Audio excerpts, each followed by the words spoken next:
로또 1등에 당첨되면 갑자기 많은 돈을 받게 되는데, 그러나 누구도 어떻게 1등에 당첨된 건지는 모르죠. 그렇기 때문에 이 1등이라는 과정을 반복할 수는 없습니다.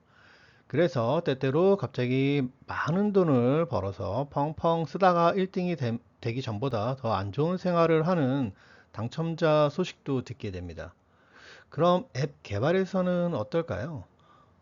왜 이 기능과 UI를 넣어야 하는지, 기능과 UI의 관계는 어떻게 되는지 등에 대한 정리를 설계라고 하는데요. 그러므로 설계가 없이 개발된 앱은 왜 이런 데이터가 나오는지 모르지만 작동이 잘 되는 앱을 만드는 것과 같다고 할 수 있습니다. 마치 로또 1등에 당첨된 것처럼 성공이 다가올 수는 있지만 이 성공을 지속할 수 있는 노하우는 없는 앱이 되는 거죠. 앱 비즈니스를 설계하는 작업을 서비스 구조화라고 할 수 있는데요. 서비스 구조화가 중요하다 말하기에 앞서 이 구조화가 무엇인지 알아야 합니다. 그런데 구조화와 관련된 사항은 우리 일상에서도 사실 많이 볼 수 있습니다. 일상의 구조화의 영향이나 어떤 사례가 있는지 한번 정리해 보고요. 이를 통해서 서비스 구조화를 한번 생각해 보는 시간을 갖도록 하겠습니다. 차를 타고 길을 가다 보면 어떤 길은 막히고 또 어떤 길은 뭐 차가 많아도 그리 막히지 않고 잘 가는 경우도 있습니다. 여기서 막힌다는 차가 많기 때문이기도 하지만 도로 설계 때문에 막히게 되는 것일 수도 있다는 거죠. 이런 막히고 안 막히고 또한 도로 구조 설계 때문이라고 할 수 있습니다. 그러므로 차들이 도로를 달리는 것, 잘 달릴 수 있는 것도 구조화의 한 예라고 할 수 있습니다.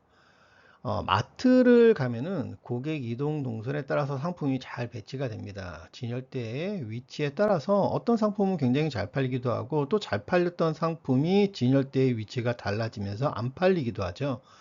또한 마트 나올 때쯤에 많은 소비자들은 처음 자기가 계획을 했던 것보다 더 많은 돈을 쓴 것을 알게 되는 때도 있습니다. 이러한 뭐 충동 구매, 과소비 또한 이 마트 내에서의 어떤 구조화, 마트를 구조화 설계를 잘 해놨기 때문이라고 할 수 있습니다. 스포츠 또한 구조화의 영향을 분명히 느낄 수 있는 일상의 뭐 하나의 현상이라고 할 수도 있는데요. 축구에 있어서 전술, 뭐 야구 수비, 시프트 이런 것도 구조화의 영향을 잘 보여주는 예라 할 수 있고요. 또한 유명 축구 선수들이 구장 상태가 안 좋은 데에서 경기를 할 경우에는 기량을 못 보여주는 것을 떠나서 뭐 아주 실수를 자주 한다거나 또한 메이저리그 야구를 보게 되면 뭐 투수 친화적, 뭐 타자 친화적 구장이다 이렇게 얘기를 하기도 하는데요. 이러한 것들은 물리적 구조화에 영향을 보여주는 사례라고 할 수 있습니다. 그렇다면 앱 서비스 비즈니스에서는 어떨까요? 비즈니스 구조를 설계한다, 작성한다 이런 부분들 같은 경우에는 최종적으로 사업 성과를 규정하는 것이기도 합니다. 앱 개발 같은 경우는 앱 비즈니스에 비해서 짧은 기간 진행되기 때문에 구조화 영향을 바로 잘 볼 수 있습니다. 앱 개발에서 구조화는 흔히 뭐 BA나 뭐 화면 설계로 구분하여 볼 수 있고요. BA 같은 경우에는 개발이 목적하는 앱의 내용과 구성을 설계하는 구조화이고 화면 설계는 단어 그대로 앱 화면을 설계하는 구조화라 할 수 있습니다. 화면 설계는 누구나 잘 알기에 여기서 알아볼 것은 BA입니다. BA는 좀 더 본질적이고 근본적인 구조화지만 화면이나 코드로 나타나지는 않기에 잘 모르는 경우가 많습니다.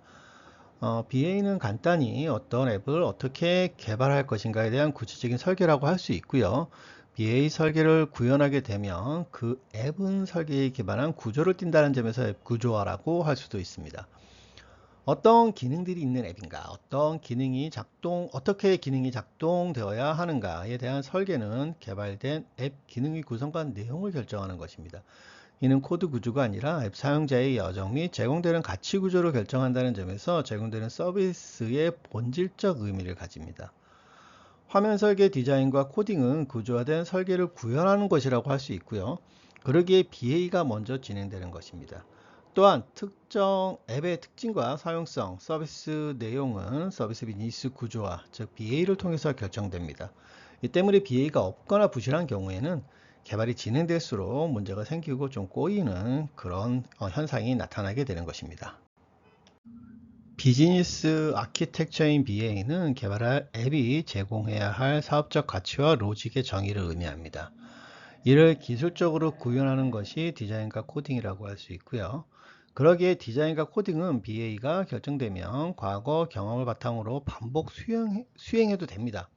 그러나 BA가 없이 수행된 디자인과 코딩은 앱을 개발 완료는 할 수 있겠지만 개발된 앱의 사업적 의미인 점유율, 매출, 경쟁 이런 것들을 기대할 수 없는 상태가 되는 경우가 많은 것입니다. 이는 앞서 말한 로또 예시의 의미라고 할 수 있습니다.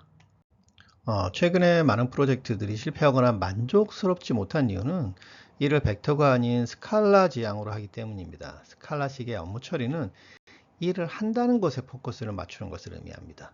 벡터식의 업무 처리는 일을 목적에 맞게 성과가 나오게 한다는 것을 의미합니다. 앱 개발에 있어서 스칼라식으로 업무 처리한다는 것은 해당 앱 개발의 목적과 상관없이 이전 경험과 선호를 기반으로 작업을 하는 경향을 보이는 것을 의미합니다. 흔히 유사 프로젝트 경험과 경력을 보고 인력을 뽑는 것 또한 스칼라식 일처리라고 할 수 있습니다. 벡터식 업무 처리는 목적한 앱 개발을 할 수 있는가를 기준으로 인력을 세팅하고 그 목적에 맞게 개발하는 것을 말합니다. 또한 오래 앉아 있는 것이 아니라 성과를 내는 것을 중요시합니다. 실패한 프로젝트라 해서 개발자와 기획자가 일을 열심히 하지 않은 것은 아닐 것입니다. 단지 열심히 무언가를 하는데 결과가 없고 그 사람이 무슨 일을 하는지 모르는 경우가 많은 경우 그 프로젝트는 실패하게 됩니다. 또한 A를 하기로 협의하며 B를 하고 있기도 하고 하루면 끝낼 수 있는 일을 3, 4일 하는 경우도 있을 것입니다. 야근은 일을 하기 위해서 하는 것이 아니라 내가 야근한다는 것을 보여주기 위해서 하는 것. 이런 일 처리 방식을 스칼라식의 일 처리라고 할 수 있습니다.